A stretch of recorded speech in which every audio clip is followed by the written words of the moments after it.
я вспомню всегда с радостью, потому что... Кинофестиваль радует казанцев и гостей фестиваля звездными гостями. Сербского кинорежиссера в нашей стране знают хорошо. Он и сам любит Россию, часто здесь бывает и знает русский язык.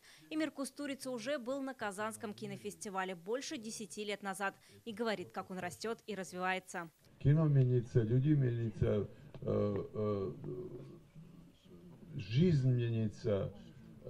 Отношения между континентами такие фазы. Я думаю, что фильмы сейчас у нас на фестивале каждый год очень хорошие фильмы. Эмира Кустурицу ждал полный зал. Творческая встреча шла в формате вопрос-ответ. Зрители интересовали фильмы Кустурицы, как работалось со всемирно известными актерами Моникой Белуччи и Джонни Деппом, планирует ли он возвращаться на сцену и над чем работает сейчас. Мой омиленный фильм «Црна мачка, белый мач» В зале даже оказались соотечественники Кустурицы. Душица Негран, сербка, сейчас живет в Казани. Говорит, только здесь удалось его встретить. Я знала про Эмира, конечно же, я смотрела его фильм «Черная кошка, белый кот», да, по-русски.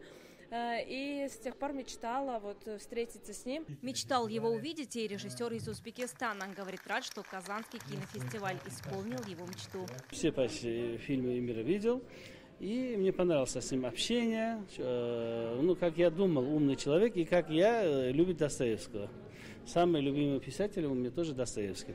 На творческой встрече Эмир Кустурица представил свою картину «По Млечному пути». В фильме он выступил и актером, и режиссером, и сценаристом. Эту картину автор называет своим завещанием. Мы очень рады, что мы смогли и права на этот фильм взять, потому что это тоже достаточно сложно. И понимаем, что присутствие такого гостя на фестивале – это весьма символично и это очень почетно для фестиваля. Фильм «По Млечному пути» показали в рамках кинофестиваля вне конкурса. В конкурсной программе участвуют 52 картины. На фестиваль в этом году приехали представители 21 страны. Уже завтра закрытие фестиваля мусульманского кино. Там и объявят победителя, обладателя главного приза кинофестиваля. Вероника Гайнудинова, Лейсан Саитова, ТНВ, Казань.